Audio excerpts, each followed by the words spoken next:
Hi students, this is Vijay Example 4.6. Find for subdivision cosines of minus 1 by root 2 அப்படின்னு கொடுத்திருக்காங்க. So first subdivision எடுத்துக்கலாம். Cosines of minus 1 by root 2. So inverse நம்மளுக்கு negative வந்துச்சுன்னா நீங்க first formula பாருங்க. Cosines of minus x னா pi minus cos x அப்படின்னு எழுதணும். So அப்ப நம்மளுக்கு இது எப்படி எழுதலாம்? Pi minus cos inverse of x நம்மளுக்கு என்ன இருக்கு? 1 by root 2 அப்படின்னு எழுதிக்கணும். சரிங்களா?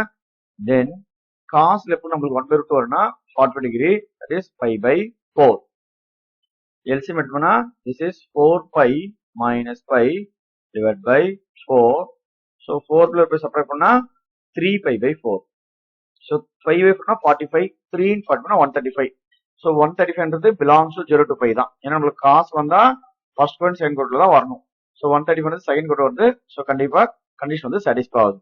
then இதே மாதிரி second subdivision பாருங்க. Subdivision 2 cos inverse of minus pi by 3. So இப்போ நம்மளுக்கு உள்ள பிராக்கெட்ல பாருங்க cosல நெகட்டிவ் வருது. போன ஃபர்ஸ்ட் சப்டிவிஷன்ல இன்வெர்ஸ்ல வந்தது. இப்போ பட் உள்ள பாருங்க பிராக்கெட்ல cosல நெகட்டிவ் வருது. சோ நம்மளுக்கு ஆல்ரெடி ரிசல்ட் தெரியும் cos of minus theta னா cos theta. அப்ப எப்படி எழுதுறது? cos inverse of cos of minus theta means cos theta ன்ற மாதிரி cos pi by 3. cos of cos x. இன்ல செகண்ட் சப்டிவிஷன் பாருங்க cos of cos x னா x. எப்போ x belongs 0 to pi. x வந்து 0 to pi குள்ள இருந்தா டைரக்டா அது x ன்னு ஆன்சர் எழுதிக்கலாம். இந்த pi by 3 நமக்கு என்னது 60 டிகிரி. 60 டிகிரி வந்து டெஃபினட்டா belongs to 0 pi தான். ஏன்னா 60 டிகிரின்றது ஃபர்ஸ்ட் கோரண்ட். நமக்கு ஃபர்ஸ்ட் கோரண்ட் சைன் கோட வந்தா cos சாட்டிஸ்ஃபை ஆகுது. அப்போ cos of cos x னா டைரக்டா x அப்படி எழுதிக்கலாம். x ன்றது நமக்கு என்னது pi by 3. Okay? Then third subdivision பாருங்க. சோ தேர்ட் சப்டிவிஷன் என்ன இருக்கு நமக்கு? cos inverse of cos 7 pi by 6. So 7 pi by 6. 7 pi by 6 னா இது 7 pi by 6 ன்றது பார்த்தா pi by 6 னா 30 டிகிரி. அப்ப எப்படி எழுதலாம்?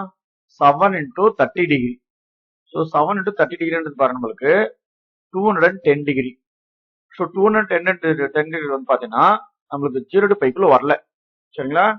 So does not belongs to 0, pi. ஏன்னா நமக்கு இது வந்து தேர்ட் கோரண்ட். நமக்கு ஃபர்ஸ்ட் கோரண்ட் சைன் கோரண்ட் வந்தா சாட்டிஸ்ஃபை. சோ அப்போ 0 to pi குள்ள வரலன்னா நம்ம என்ன பண்ணணும்? தேர்ட் ஃபார்முலா பாருங்க. இன்ல தேர்ட் ரிசல்ட் பாருங்க. சோ 0 to pi க்கு வரலன்னா 2 pi minus x ன்னு எழுதணும். எப்படி எழுதுறது? 2 pi minus x எழுதணும். சரிங்களா? அப்படி எழுதும்போது நம்மளுக்கு தேர்ட் கோரண்ட் வரதெல்லாம் நமக்கு ஃபர்ஸ்ட் கோரண்ட் சைன் கோரண்ட்ல ஆன்சர் வந்துரும். சரிங்களா? அப்ப நம்மளுக்கு cos inverse of cos x ன்றது நமக்கு 0 to pi குள்ள வரல. அதனால என்ன பண்றாங்க? 2 pi minus x ன்னு எழுதுறோம். அப்போ 2 pi minus x ன்றது பார்த்தா நமக்கு 7 pi by 6. So LCM பண்ணா நமக்கு 2 6 are 12 pi minus இது 7 pi by 6. Okay? Then 7 pi பாருங்க 2ல நம்ம 7 சப்ட்ராக்ட் பண்ணோம்னா பேலன்ஸ் நமக்கு எவ்வளவு கிடைக்குங்க? 5 pi by 6. So pi by 6 ன்றது என்னது நமக்கு இப்போ பாருங்க 5 pi by 6.